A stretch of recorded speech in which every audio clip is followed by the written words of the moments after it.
RUSI New South Wales is an independent, apolitical, not-for-profit public education institute that, since 1888, has been promoting informed debate on and enhancing public awareness and understanding of defence and national security issues. We are Australia's oldest think tank.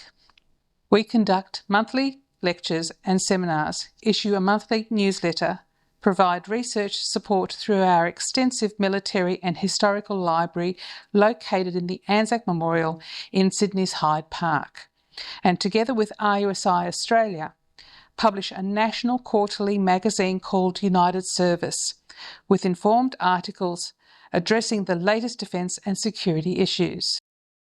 Please note, this monthly update presents the geostrategic situation as at the 9th of November 2025. Please be aware that these reports are time-sensitive as these are rapidly changing events. Australia-United States Alliance by David Leece. Australia's Prime Minister, Anthony Albanese, met with United States President, Donald Trump, in the White House on the 21st of October. They signed an agreement to mine and process critical minerals in Australia so as to provide an alternative to China as a source of rare earths and other critical minerals. The deal is valued at $8.5 billion. Currently, China is the only significant source of refined critical minerals which are used to manufacture advanced technologies including mobile phones, computers, fiber optic cables, semiconductors, banknotes, and in defense, aerospace, and medical applications. Albanese and Trump also discussed the AUKUS Pact, which Trump fully endorsed enthusiastically, including the sale of 3 United States Virginia-class nuclear-powered attack submarines to Australia in the 2030s. The availability of these boats, however, remains dependent on the United States building sufficient boats both for its own needs and for Australia's needs. Importantly, the two leaders clearly got on very well. Notably, Trump treated Albanese as an equal, no doubt reflecting the importance of Australia to the United States given its geographic positioning and the services it provides. Satellite communication stations, strategic airfields, and naval bases, through which United States forces can be rotated, and historic military support in times of crisis, among others. This strong interpersonal bond was reflected in South Korea's president seating Albanese next to Trump at a private dinner he hosted for 7 world leaders on the sidelines on an APEC summit on the 28th of October. Trump gave Albanese a ringing endorsement at the dinner. On the 29th of October, Trump agreed to give South Korea access to nuclear-powered submarine technology. South Korean company Hanwha would build nuclear-powered submarines at its shipyards in the United States port city of Philadelphia. These Korean-built boats would be in addition to the American-built boats, so should not affect Australia buying 3 of the American-built ones. On the 7th of November, Senior Department of War Policy official, Alexander Velez-Green, told Republican senators that the War Department's AUKUS review was in its final stages and that it shows that the agreement will bring significant benefit for United States interests in the Indo-Pacific. Civil War in Sudan by David Leece. Sudan is a country of 50 million people and a civil war there, which has been ongoing since the 15th of April 2023, some 30 months, has created a humanitarian crisis on a scale exceeding those in Ukraine and Gaza. The civil war is between 2 rival factions in the Sudanese military government, the Sudanese Armed Forces SAF under General Abdel Fattah al-Burhan and the Paramilitary Rapid Support Forces RSF under General Mohammed Hamdan Dagalo, aka Hemeti. Outside powers, particularly the United Arab Emirates, the RSF's chief backer, and Egypt and Iran, which support the SAF, are fueling the hostilities. Most fighting has been concentrated around the capital, Khartoum, and in the Darfur region in the country's west. Starting in October 2023, the momentum began to swing towards the RSF, which defeated SAF forces in Darfur and made gains in Khartoum State, Kordofan in central Sudan, and El Jazeera State, which lies just south of Khartoum. Momentum, however, swung back to the SAF in February 2024, when the SAF made gains in Omdurman, a city across the Nile from Khartoum that forms part of Sudan's wider capital. During 2024, operating from its base in Port Sudan on the Red Sea coast, the SAF gained much of the north and east of the country, before isolating Khartoum from the south by seizing El Jazeera State. Since the beginning of 2025, in the east, the SAF and allied militias have made further significant gains against the RSF, and by the 26th of March, the SAF had recaptured Khartoum. On the 4th of May, though, the civil war came to Port Sudan, the nation's wartime capital, and previously a quiet city. There were explosions in the city, and the naval base came under drone attack for which the RSF was blamed. In the west, the RSF has remained ascendant. On the 1st of February-May, the RSF seized the strategic city of Al-Nahud in West Kordofan, a gateway to the Darfur region. This city had been held by the SAF since the start of the conflict. Its capture by the RSF seriously constrained the SAF's plans to recapture Darfur. In the Darfur region itself, Al-Fasher, the capital of North Darfur, has been the SAF's only stronghold. The RSF, however, has had Al-Fasher under siege for 18 months. Since March, the RSF has mounted multiple attacks on Al-Fasher and the nearby Zamzam and Abu Shouk refugee camps. This has triggered an exodus of hundreds of thousands of people 65 kilometers west across the desert to the town of Tawila, which is controlled by an armed group that so far has kept out of the civil war. On the 26th of October, the RSF finally seized Al-Fasher when the remnants of the SAF 6th Division fled the town. In the immediate aftermath, RSF militants carried out a massacre of non-Arabs in the city and of those attempting to flee to Tawila. There have been widespread reports of executions, sexual violence against women and targeted attacks on people with disabilities. Early estimates are that, of 62,000 who attempted to flee, only 5,000 reached Tawila. As of the 2nd of November, the massacre was believed to be continuing. By the 7th of November, satellite images analysed by the Yale School of Public Health showed what appeared to be mass burials, and the school's executive director, Nathan Raymond, referred to it as a mass casualty event that may have killed as many in a week as in Gaza in 2 years. Some observers were equating it with the 1994 Rwandan genocide. The civil war has now reached an uneasy stalemate. The SAF is unlikely to defeat the RSF outright. The RSF continues to maintain strong control over about a quarter of the country, especially in the Darfur region and southwestern Sudan, and as the attack in Port Sudan shows, the RSF can strike the SAF in its previously secure heartland in the country's northeast.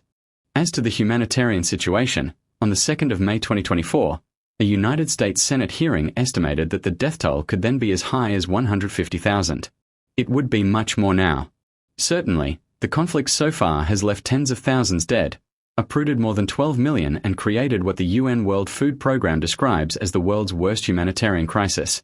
More than half the population is experiencing crisis levels of hunger. Multiple areas are at risk of famine, and by the 26th of February 2025, famine had been declared in 10 locations and 17 were on the brink. On the 7th of January 2025, the United States formally declared that the RSF had committed genocide during the civil war, particularly in West Darfur, citing a pattern of systematic ethnic violence in which the RSF has killed civilians as they tried to flee and blocked access to essential supplies. Much of this ethnic violence has targeted the non-Arab Masalit and other ethnic groups. Since Khartoum fell to the SAF in March, there have been reports of extrajudicial executions by both sides in Omdurman and Khartoum. There is no end to the war in sight. Diplomatic efforts to end the war have not been equal to the moment. Attempts to foster talks between the two warring parties have faltered. A crucial problem has been the failure of external players to push their allies towards serious negotiations. Western powers, including the United States, have sought to organize new talks, but with little success. In September, the United States, Saudi Arabia, the United Arab Emirates and Egypt called for a 3-month humanitarian truce to be followed by a permanent ceasefire. Following its capture of Al-Fasher, the RSF agreed to the humanitarian ceasefire and to immediately commencing discussions on arrangements for a cessation of hostilities. The SAF, however, said it would agree to the truce only when the RSF withdrew from civilian areas and gave up its weapons. The White House said on the 4th of November that the SAF had rebuffed its latest ceasefire proposals, and the UN Secretary-General, Antonio Guterres, warned that the conflict was spiraling out of control. With the SAF now controlling the capital and much of the north and east of Sudan, and the RSF controlling Darfur and much of western Sudan, some observers consider this may lead in any political settlement to a division of Sudan into two sectors.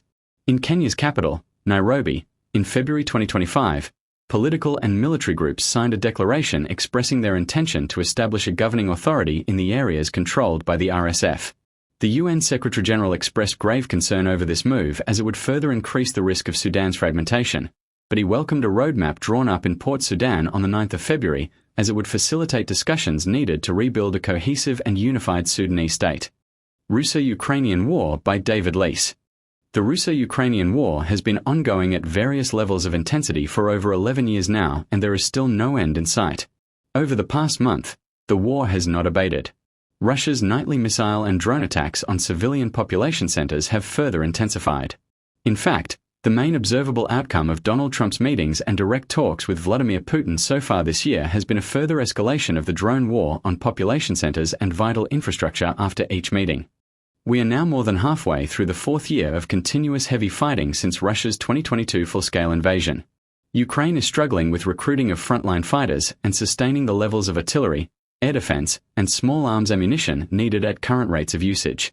This is despite its cutting-edge scientific and technological innovation and manufacture of missiles and drones, of which it is now a world leader. Russia itself and Russian oligarchs, however, have suffered under Western sanctions imposed since the 2022 invasion. The Russian economy has been forced onto a war footing, and action is on foot in the West to sell some of the Russian assets seized and frozen in Europe, and the United States to help pay for assistance being provided to Ukraine. China and India, in particular, though, are supporting the Russian economy by purchasing Russian oil and other goods. Ukraine's ambassador to Australia, Vasyl Miroshnichenko, claimed on the 4th of November that Australia also is assisting Russia indirectly as Russian-derived oil products continue to be brought into Australia by Australian fuel importers. He said, "Australian industry, consumers, and perhaps the Australian Defence Force have never consumed more Russian-derived fuel than they do today." Despite this support, cracks are appearing in Russia's wartime economy as up to 2 years of Western sanctions begin to really bite, and Ukraine's drone and missile strikes on Russian oil refineries cause shortages of vehicle fuel for domestic use. It raises questions as to how long Russia can sustain the war. Experts say Russia is running out of money for an endless war of attrition. The United States remains the key to resolving the diplomatic deadlock, as it is the only nation with the military resources of weapons, ammunition, and other war material to keep Ukraine in the war. Ukraine's European allies, while promising support, lack the military-industrial capacity to sustain the fighting. In this context, Trump, in frustration at Putin's intransigence in peace talks, on the 23rd of October finally placed sanctions on two of Russia's largest oil companies, Rosneft and Lukoil, two major oil corporations that help fund the Kremlin's war machine. Trump, of course, previously had indirectly targeted Russian oil when he imposed a 25% tariff beginning on the 27th of August on Indian goods sold to the United States on top of a 25% tariff already in place. A similar additional tariff, however, was not placed on China, which purchases more oil from Russia than India does. The new United States sanctions represent the first direct interventions the Trump administration has imposed on Russia over its invasion, and have therefore been viewed as a geopolitically significant moment. In other moves, Trump met with President Volodymyr Zelensky of Ukraine and key European leaders on the 18th of August, but the summit yielded few details of what a Russia-Ukraine truce might look like. European leaders continued to seek a ceasefire before talks commence. Notably, Trump signaled a willingness to provide long-term United States security guarantees for Ukraine, but he did not explain what form those guarantees would take. Such guarantees have long been seen as a necessity to deter a future Russian invasion. President Emmanuel Macron of France, as co-chair of a European coalition of the willing, announced on the 4th of September that the coalition had agreed to deploy a reassurance force in Ukraine after the war ends, essentially land, sea, and air forces to enforce a ceasefire, and that 26 European countries had pledged to provide troops to the force. The coalition hopes the United States will provide air and logistic support to the force, although Trump has indicated that there would be no United States troops on the ground in Ukraine. President Putin warned on the 5th of September that any Western troops deployed to Ukraine would be regarded by Moscow as legitimate targets to attack. Concurrently, European leaders also pledged more weapons and financial help, including Patriot missile air defense systems, while the Trump administration approved the delivery of 3,350 long-range missiles, extended-range attack munitions, paid for by Denmark, the Netherlands, and Norway. Following side meetings with key players assembled for the 2025 United Nations General Assembly in September, Trump opined on the 23rd of September that Kiev could win all of Ukraine back in its original form with the support of Europe and NATO, due to pressures on Russia's economy. This marked a major shift in his position on the war, as previously he had said that Ukraine would have to cede some territory to Russia. It emerged in early October that the United States was considering arming Ukraine with long-range Tomahawk cruise missiles and to share deep strike target data with Ukraine. The United States Special Envoy to Ukraine announced on the 5th of September that Trump had authorized Ukraine to carry out long-range strikes with United States-made weapons, adding that there are no such things as sanctuaries. This greatly alarmed Russia, which warned the United States not to go down this path. Trump subsequently has gone cold on the Tomahawk idea. The chances of a truce in the short term still seem remote. As a first step, Russia is saying that if Ukraine relinquishes all of the Donbass, including the Donetsk fortress belt that Ukraine still holds, then Russia will agree to the front line being frozen in place elsewhere. For its part, Ukraine remains unwilling to cede any of its sovereign territory, including the Donbass and Crimea, to Russia. Longer term, Russia is demanding a resolution of the underlying issues that it says led to the war in the first place, namely NATO's eastward expansion towards and up to the international borders of the Russian Federation. It is also difficult to avoid the impression that Putin is using peace talks as a ploy to avoid new United States sanctions and, by offering peace terms known to be unacceptable to Ukraine, to avoid meaningful ceasefire negotiations while continuing the war. Turning now to the fighting itself, Russia continues to hold the upper hand in the war on land, but its 2025 spring-summer offensive made slow progress. It gained territory in the east in the Donbass sector, slowly churning through the wide, open fields surrounding and overwhelming villages and towns, but key cities of strategic significance, including Kupiansk in eastern Kharkiv and the Donetsk fortress belt, remain in Ukrainian hands. In contrast, Ukraine continues to hold the upper hand in the war at sea. Its explosives-equipped uncrewed surface vessels have imposed such damage on the Russian Navy that its ships largely remain inactive in port. With the western Black Sea essentially a Ukrainian lake and Ukraine's sea lines of communication open to mercantile trade, especially the vital grain exports, Ukraine is not pushing further east. Hence, with slow progress on land and a stalemate at sea, both sides are placing increased emphasis on missile and drone attacks on the opponent's cities and strategic infrastructure. Since early May, Russia has substantially increased the tempo of its now nightly drone and missile strikes on Ukrainian cities, and the tempo has increased further each month from July to November. Ukrainian civilians and civilian infrastructure, including hospitals and schools, are bearing the brunt of Putin's displeasure that Ukraine is still defending its territory and in retaliation for Ukraine's successful drone and missile attacks on Russia, especially its airfields and oil installations. As to the ground offensive, Vladimir Putin claimed on the 8th of October that Russian forces had captured almost 5,000 square kilometers of land so far in 2025, and that Moscow has complete strategic initiative on the battlefield. In fact, the situation is much less clear-cut. Both sides have, and continue to make, territorial gains and losses. Russia overall has had the better of the fighting, but its forces have made slow progress strategically and have done so only at great cost in personnel and munitions. Let's examine Putin's claim in more detail. Part of the reason for the slow progress of Russia's ground offensive is that all along the 1,200 kilometers front line, Ukraine has established close drone surveillance to a depth of 15 kilometers, enabling artillery and drone strikes on advancing Russian forces, whether in small groups or larger formations. Russian progress is largely dependent on electronic jamming of the Ukrainian drones. Over the spring-summer offensive, Russia's highest casualties have been on the Pokrovsk, Kupiansk, and Lyman axes of advance in eastern Ukraine, reflecting the prioritization given to these sectors of the front. Ukraine's use of drones has been a major factor in these casualties, which Russian forces seem able and willing to sustain despite limited operational gains. In northeastern Ukraine, Ukraine's 7-month cross-border incursion from its Sumy Oblast into Russia's Kursk Oblast, which began on the 6th of August 2024 and at its peak had seized over 1,000 square kilometers of Russian territory, had ended by the 16th of March 2025, Russia having driven Ukrainian forces from Kursk Oblast. Ukraine now will be unable to use its occupation of significant Russian territory as a bargaining chip in any peace negotiations. Over summer, border skirmishing in northern Sumy and Kharkiv Oblasts saw tactical gains by each side. By the 8th of September, with the fighting continuing, Russia had gained some pockets of Ukrainian territory along the international border in both oblasts. In eastern Kharkiv Oblast on the 8th of September, Ukrainian forces were reported to have made substantial tactical gains to retake Russian-occupied territory and were advancing on Kupiansk, a key communications node then in Russian hands. As to the fighting along the 1,000-kilometer front line in eastern and southern Ukraine, by early June, Russia's spring-summer offensive had made some progress. Since then, the front line has remained dynamic. Each side has made marginal tactical gains at various places, but overall, the Russians have had the better of the fighting and have expanded the amount of territory they control.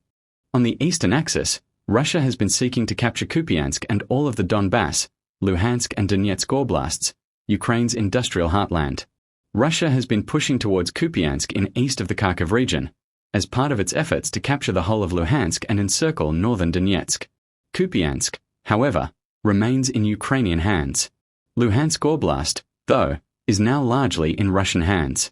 In Donetsk Oblast, Russian forces have been advancing slowly westwards towards the strategic city of Pokrovsk and to the south of the city towards Donetsk's border with Dnipropetrovsk Oblast. On the 8th of June, Russian forces reached the Dnipropetrovsk border in southern Donetsk, but key parts of western and central Donetsk remain in Ukrainian hands.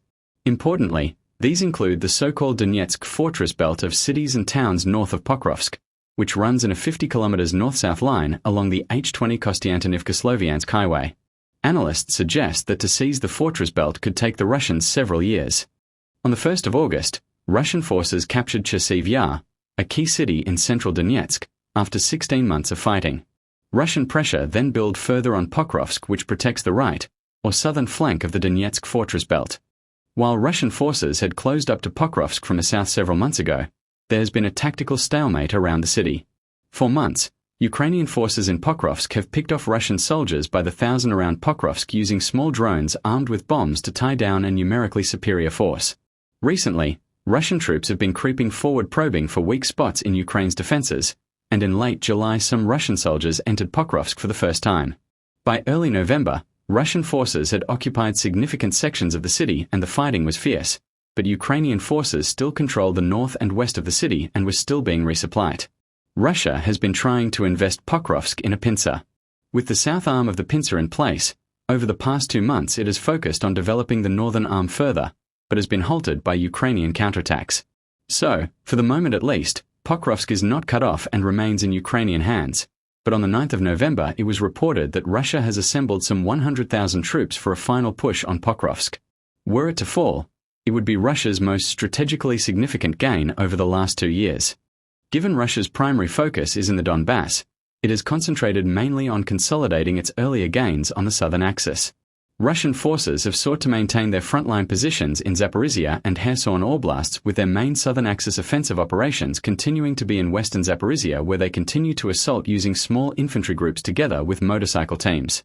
Here they employ a wave tactic, sending 4 to 5 motorcycles to find gaps in Ukrainian defenses and then follow up with dismounted infantry to consolidate positions. Over the past 2 months, Russia has also employed these tactics in eastern Zaporizhia, but to little tactical gain. Russia now holds some 3/4 of Zaporizhia, and Ukrainian military analysts estimate that the Russians have accumulated as many as 70,000 troops along the Zaporizhia front, plus hundreds of tanks and artillery. In summary, on the eastern axis, the Russian advance to Pokrovsk and south of it to the Dnipropetrovsk border is the most notable change in control of the front line for several months, but analysts say innovative tactics by Ukrainian forces, combining the use of drones and ground forces, have inflicted significant losses on Russian forces and slowed their offensive. On the southern axis, there is a strategic stalemate as in the war at sea. Israel-Gaza War by David Leece. You will recall that Israel blotted its copybook with the Trump administration on the 9th of September when it bombed a meeting of Hamas's top leaders in Qatar's capital, Doha, as they were gathered to discuss a new US-sponsored hostage ceasefire proposal aimed at ending the war in Gaza. The strike failed to kill the intended targets, the Hamas leadership. Qatar and the United States were outraged. Qatar is a staunch United States ally of long-standing and hosts the main United States military base in the Middle East. Further, Qatar with Egypt and the US had been mediating peace talks between Israel and Hamas. The Israeli bombing appeared to be a clumsy effort to derail those peace talks. Diplomatic events moved quickly thereafter. On the 29th of September, President Trump, with Benjamin Netanyahu standing beside him, announced a 20-point peace plan for Gaza, which incorporated many of the provisions that the European and Arab powers, led by France and Saudi Arabia, had sought. Netanyahu had little choice other than to endorse it. It had been developed, though, without discussing it with Hamas, whom many thought would reject its requirement that it immediately release all hostages. To the surprise of many, on the 3rd of October, Hamas said that it accepted several parts President Trump's ceasefire plan, but that some elements of the proposal required further negotiations. Trump immediately responded by telling Israel to immediately stop bombing Gaza, adding that Hamas was ready for lasting peace. On the 4th of October, Palestinian Islamic Jihad endorsed Hamas's response, saying it represented the stance of the Palestinian resistance. Islamic Jihad's approval was important as it would facilitate and speed the release of hostages held by both groups. Meanwhile, Israeli strikes on Gaza continued, albeit with less intensity. Following Hamas's qualified acceptance of the Trump plan, negotiators from both sides met in Cairo with mediators to negotiate implementation details. On the 8th of October, President Trump announced that Israel and Hamas had agreed to the first phase of the peace framework that aims at a Gaza ceasefire and the release of Israeli captives and Palestinian prisoners. Israel would withdraw its troops to an agreed-upon line beyond the main cities. This would facilitate the release of hostages. See yellow line on map.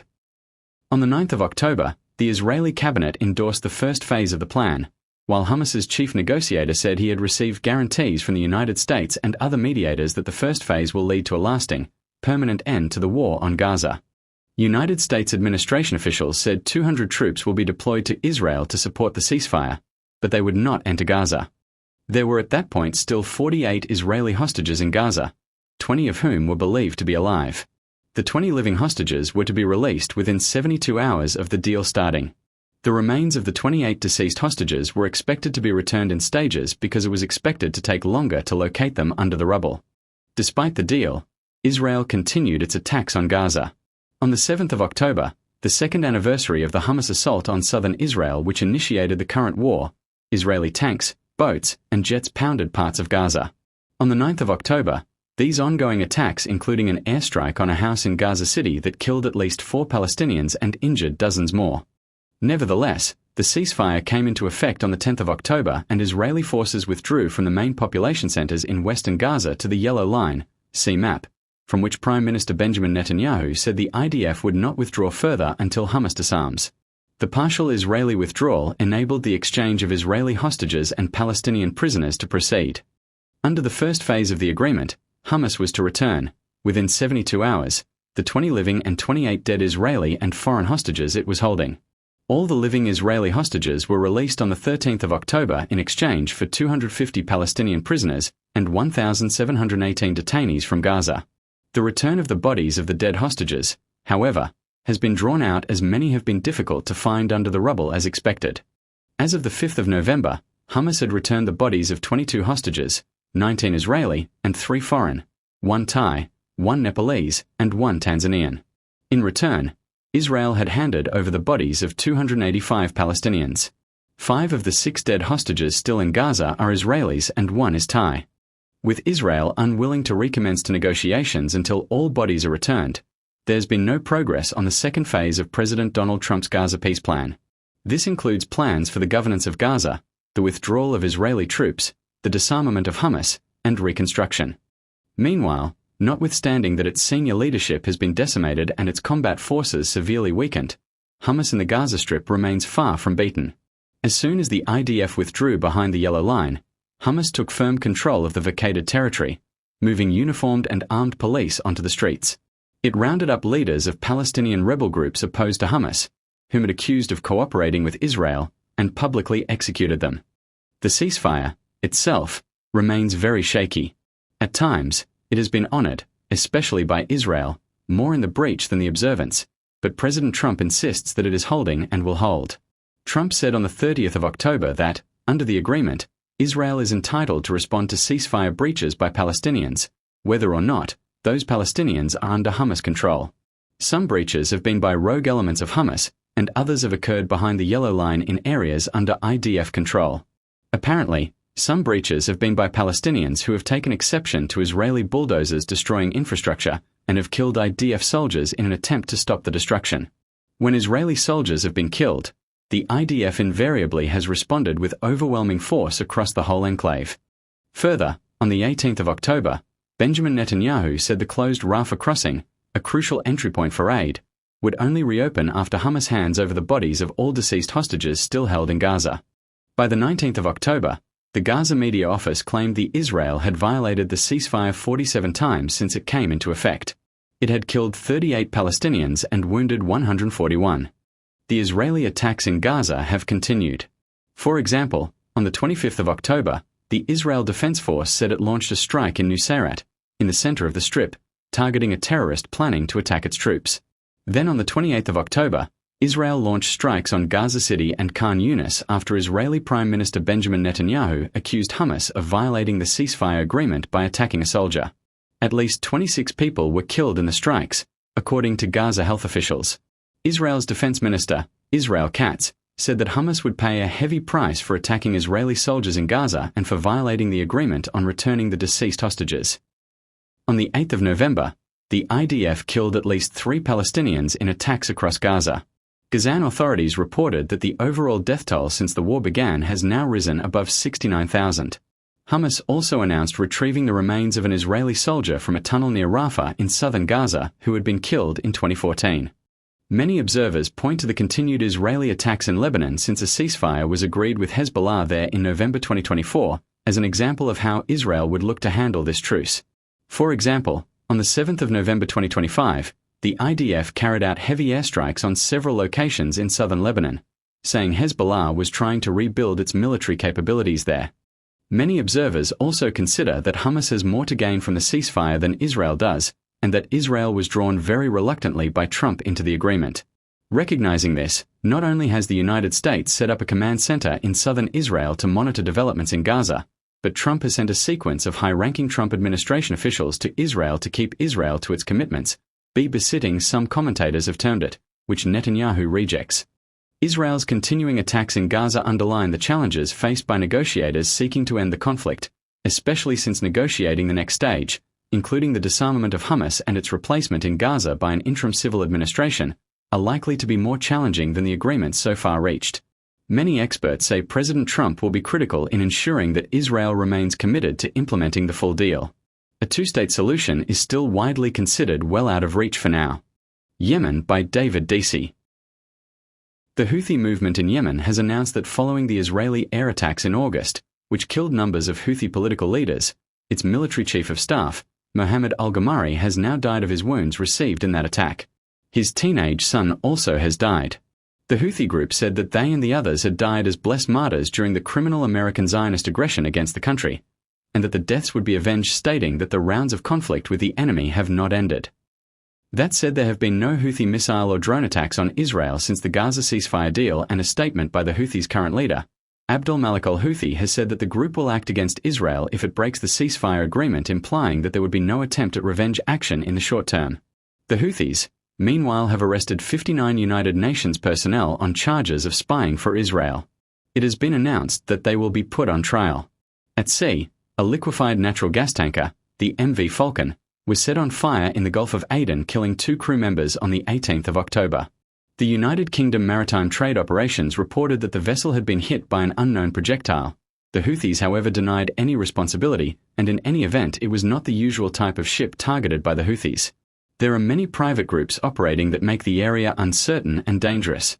India-Pakistan Amendment by David Deasey. In the October podcast, it was mentioned that the United States would supply Pakistan with new or additional AIM-120 missiles, as a result of Pakistan being placed on the favored nations list. This was denied by the USA on the 11th of October, and it was indicated that this placement only referred to a new sustainment contract to maintain existing systems. However, the question remains as to why it was necessary to place Pakistan on the favored nations list, when it had not been necessary for past sustainment contracts. Was it not a message to India? Pakistan-Afghanistan border conflict by David Deasey. 4 decades Afghani and Pakistani forces have clashed along their common border. Recently there have been intense clashes. The issue has its roots deep in British Imperial India, with the establishment after decades of conflict of the Durand Line demarcating what is now Pakistan from Afghanistan. This line is accepted by the international community and Pakistan, but has never been accepted by Afghanistan. Part of the reason behind this is that a large number of Pashtun people of the same tribal groups are on both sides of the line. That is, they constitute a significant ethnic minority along virtually the whole of the Pakistan-Afghan border. They have been used for generations to be hopping the border to see relatives and to conduct border raids for profit. Where tribal issues end and national issues start is not always clear. The situation is made more tense by Afghanistan being the only country to vote against Pakistan's entry to the United Nations in 1947. During the Soviet occupation, Pakistan believed that it had made great inroads into gaining influence over Afghanistan, as it became the conduit for United States aid. The Taliban's triumphant return to Kabul was hailed in Islamabad as a vindication of Pakistan's decades-long regional strategy of cultivating a supposed strategic depth that would give it decisive influence and secure a pliant Islamist buffer state against India. October's deadly cross-border confrontation marks end of Pakistan's strategic depth fantasy. Clashes between Pakistani and Afghan forces mark not only a breakdown of the Taliban-Pakistan detente, but a dramatic transformation of Pakistan's regional position. Once in power, the Afghan Taliban no longer needed Pakistan and certainly no longer wished to be seen as its client. For years, India has argued that Pakistan's strategy of cultivating militant groups as a foreign policy tool would ultimately backfire. Now, the very proxies Islamabad once nurtured to gain leverage over others have turned inward, threatening Pakistan's own security and sovereignty. Ironically, the only nation to recognize the Taliban government is Russia. During October, there was a sharp spike in the conflict, and during the week 6 to the 13th of October, Pakistan was accused of being behind explosions in Kabul. It is not clear whether these were explosive devices or air-delivered munitions. Ostensibly, these attacks targeted Tehrik-i-Taliban, otherwise the Pakistan Taliban, TTP, a Pashto-speaking terrorist organization operating in Pakistan. Pakistan claims that the TTP receives safe haven and support in Afghanistan, a claim that Afghanistan denies. Pakistan's Defense Minister, Khwaja Asif, claims that the TTP and Afghanistan are being sponsored by India, saying that the TTP was fighting a proxy war for New Delhi, a claim that India denies. As yet, India does not formally recognize the Taliban government. Coincidentally, or maybe not, the Afghan Foreign Minister, Amin Khan Muttaqi, was on a 6-day official visit to India at the time of the attacks on Kabul. India pulled out all stops to make him welcome, including a visit to the historic Darul Uloom Deoband Islamic Seminary in Uttar Pradesh, and before his departure he was presented with sacred relics from a revered Islamic scholar and freedom fighter. This was no minor gesture, as Delhi remains deeply suspicious of the large Islamic minority in India, which numbers about 172 million adherents. Following the strikes on Kabul, Afghanistan launched attacks on Pakistani border posts in retaliation on the 13th of October. The Taliban claimed 25 border posts captured, with 58 Pakistanis killed and 30 wounded. Pakistan in reply claimed 200 Taliban killed, while admitting that 23 of its forces were also killed. A 48-hour truce came into effect on Wednesday the 15th of October, but on Friday the 17th of October, allegedly before the truce ended, Pakistani jets struck targets in Paktika province. 10 civilians were reported killed and 12 wounded. Included in the death toll were 3 Afghani domestic competition cricketers, who were there for a match. This led to Afghanistan withdrawing from a trilateral T20 cricket series in Pakistan in protest. The International Cricket Council quickly issued a condemnation stating in part, "The ICC strongly condemns this act of violence." Pakistan in turn claimed that it had conducted precision aerial strikes targeting the Horpais Gul Bahadur group, a local faction of TTP, saying that the group had been involved in a suicide bomb and gun attack at a military camp in North Waziristan that had left 7 Pakistani paramilitary troops dead. Ceasefire talks were held in Doha on Saturday, the 18th of October, sponsored by Qatar and Saudi Arabia. In a significant breakthrough, Qatar announced on the 19th of October that an immediate ceasefire had been achieved. So far, that is holding, but given the background history of this conflict, that is not likely to be the end of it. A second round of talks sponsored by Turkey were held over 5 days in late October in Istanbul, during which the Pakistani delegation at one point walked out. However, it was agreed that the ceasefire should continue and that there would be further talks starting the 6th of November on verification issues. The issues are complex, as Afghanistan does not want Pakistan forces on its side of the border and further demands reciprocity, claiming that Pakistan supports and shelters a terrorist organization, the Islamic State Khorasan Province, ISKP, allowing it to operate from Pakistan. As a nation, Afghanistan does not accept the Durand Line, so that any peace is likely to be transitory. While India has adopted a long-term cautious approach to the Taliban government since the 2021 departure of United States and allied forces left a void, it seems that a pragmatic convergence is emerging, with the Taliban criticizing terrorist attacks in Indian Kashmir and vehemently denying Pakistani claims of it permitting India to base missiles in Afghanistan. The Muttaqi visit has led to a number of successes for Afghanistan. Highlighting India's ongoing humanitarian outreach, India handed over 5 ambulances as part of a larger gift of 20 ambulances and medical equipment. Indian sources indicated that this initiative underscores India's long-standing commitment to supporting the Afghan people, particularly in healthcare and disaster relief.